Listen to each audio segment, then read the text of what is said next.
हम यहाँ पे बात कर रहे हैं पॉलिटिकल साइंस की पीवाईक्यूज़ की, जो कि मोस्टली यूपीएससी पूछता रहता है या उसके एग्जाम में रिपीट होते रहते हैं। ये हमारे पॉलिटी की सीरीज़ है। बाकी सारे सब्जेक्ट जियोग्राफी, इकोनॉमिक्स, हिस्ट्री, आपकी सारी सीरीज़ अवेलेबल है इस चैनल पर, आप जाके देख सकते हैं। सभी के आप पीवाईक्यूज़ प्रैक्टिस कर सकते हैं। ये पार्ट 1 है पॉलिटी का। इसके सारे ही पार्ट्स आपको अपडेट होते रहेंगे डेली। मॉर्निंग में 5 AM से पहले ही मैं सारे पार्ट आपके लिए रेडी कर देता हूँ, ताकि आप पूरे दिन प्रैक्टिस कर सकें।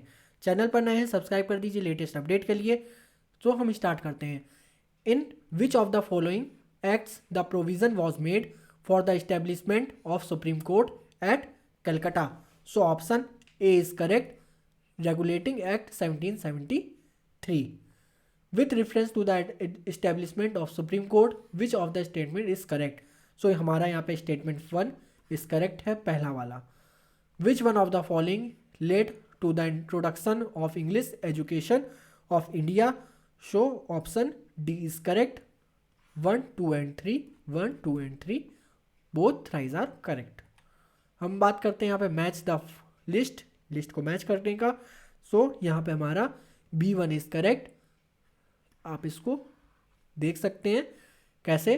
पहला ए का जो है हमारा दूसरा वाला सही है, हमारा बी का पहला वाला सही है, हमारा सी का तीसरा वाला सामने सामने है बिल्कुल, और जो डी का है वो भी सामने सामने है, 4 वाला सही है। हम बात करते हैं by which act the British parliament had abolished the monopoly of East Indian Company trade in India except tea and China trade. So option 1 is correct. Charter Act of 1813. Which act of British Parliament abolished the East India Company monopoly over trade in India? C option is correct. Charter Act 1813. Consider the following statement about the character about the Charter Act of 1830. So option A is correct. 1 and 2 पहला और दूसरा ही सही था. Which act for the first time made it possible for Indians to take some share in the administration of their country? So option A is correct.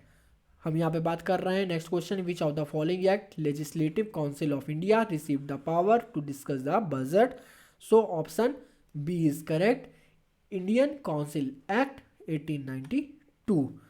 अब हम यहाँ पे बात कर रहे हैं हमारा read the following statement with reference to the Indian council act 1861 and choose the correct option. हमारा सही ऑप्शन यहाँ पे बी है, जो कि first and second and third है, यानी कि second option and third option यहाँ पे करेक्ट स्टेटमेंट है।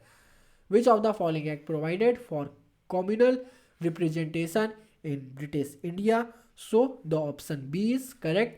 Minto Morley reforms 1909. The act of 1909 was associated with option A is correct, introduction of separate electorate. हम यहाँ पे नेक्स्ट क्वेश्चन अपना देखते हैं।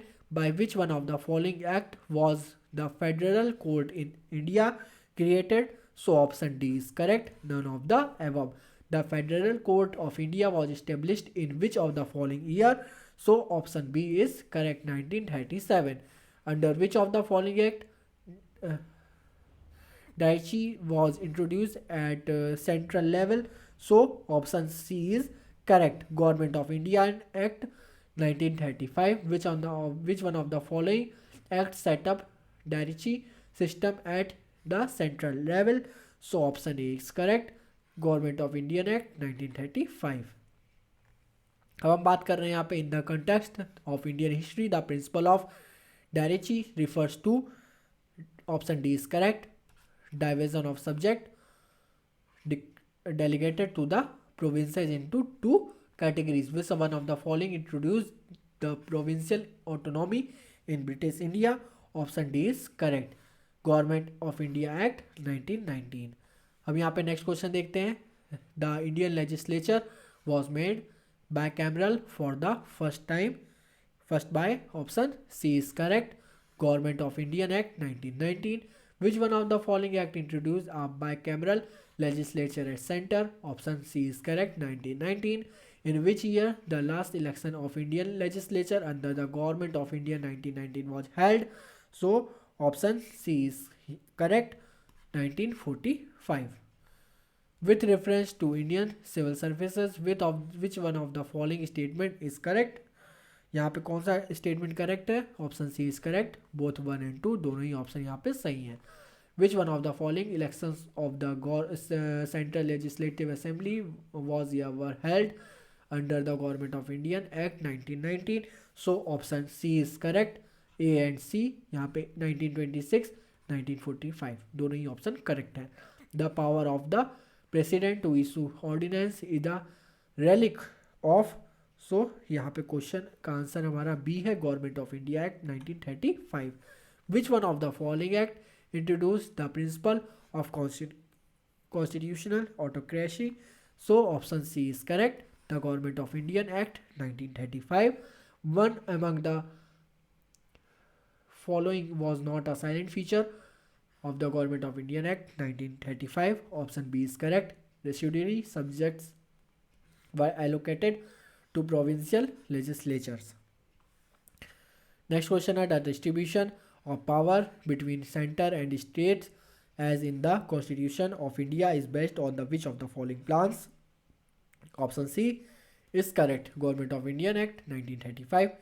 ये था हमारे आज के मोस्ट इंपॉर्टेंट क्वेश्चंस.